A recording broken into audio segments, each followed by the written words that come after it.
Hi, I'm Coach Amber, and welcome to the Revero Success Story Podcast. Today we have Rob with us, and he will be sharing his success story. Welcome, Rob.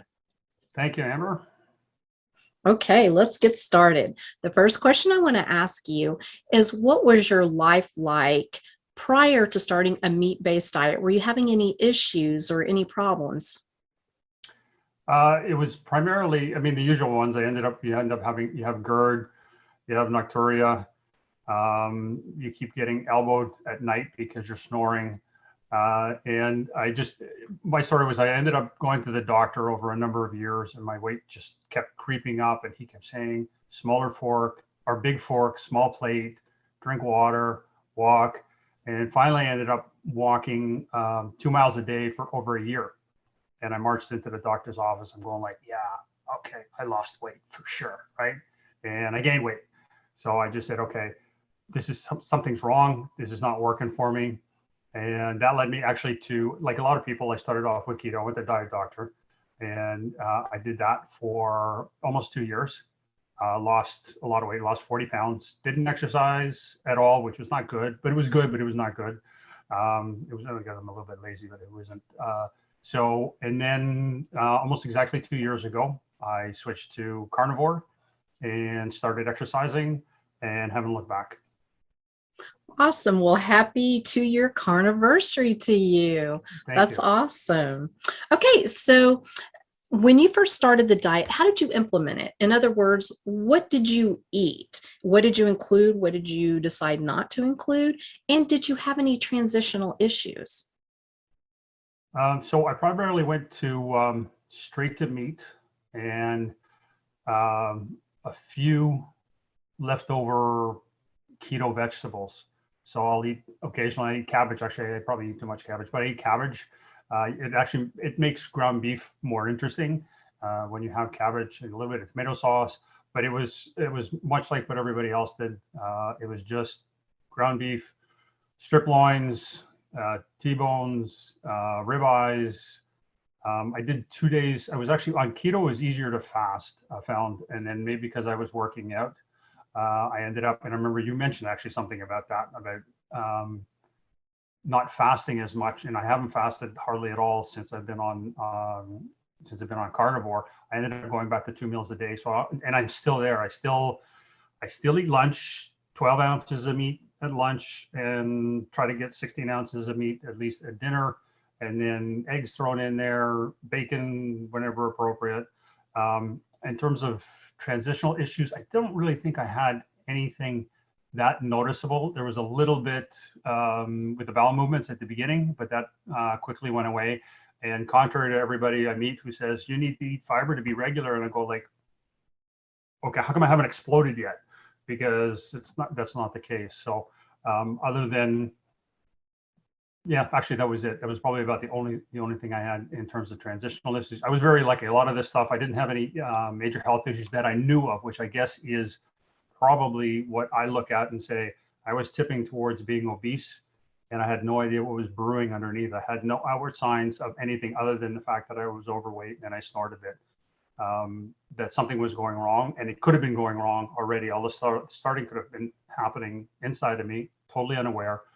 And now I'm assuming I'm still hungry. I still have to eat 2 meals a day, and 2 years in, I still have to eat 2 meals a day. I can't believe it, but I'm still doing it. I feel great.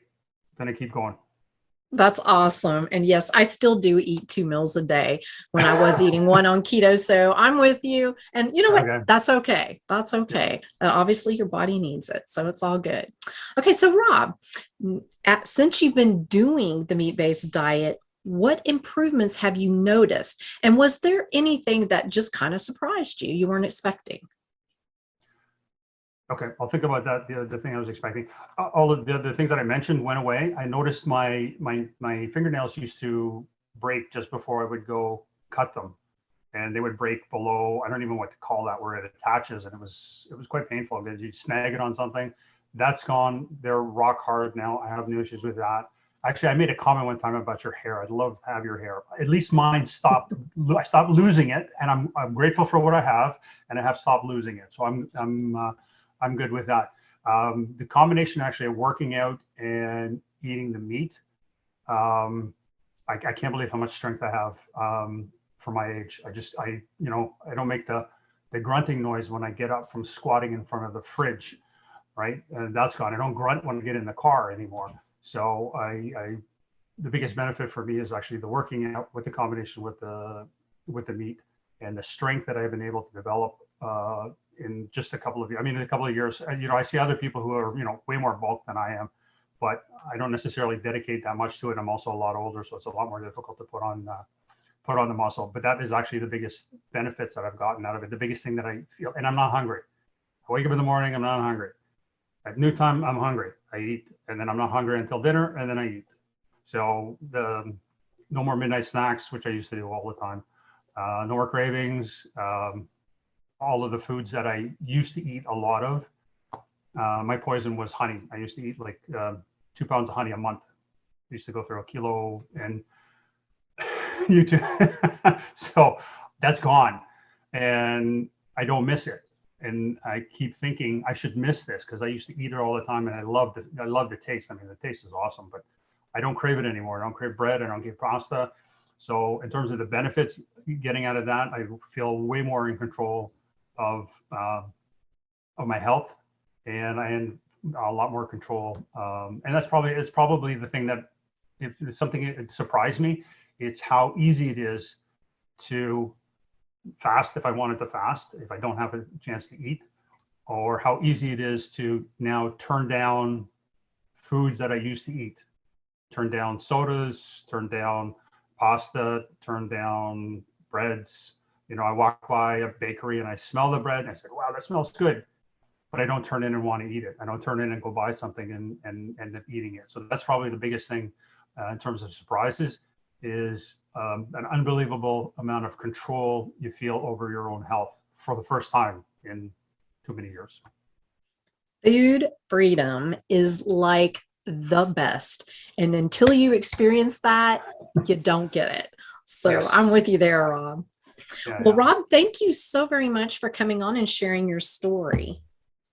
Thank you, Amber. I enjoy watching your podcast, and Oakley and Wesley Bell and your daughter. Sorry, I can't remember her name. But everybody enjoys that. I have a dog. I have a Maltese, so he's blind now. He's a little old, but everybody, dogs are dogs. You love them. They're family. Yes, mine's outside the door right here, squeaking her little toy, saying, yo, mom, hello. But Rob, thanks again for coming on, and you have a wonderful rest of your evening. Thank you. Bye. Bye-bye. Join Revero.health for a 30-day free trial to get access to live Q&A with VIP guests, social community meetings, member discounts, low-carb healthcare providers list, forum, workouts, monthly challenges, early access to podcasts, recipes, carnivore diet guide, fasting guide, shred guide, and much more.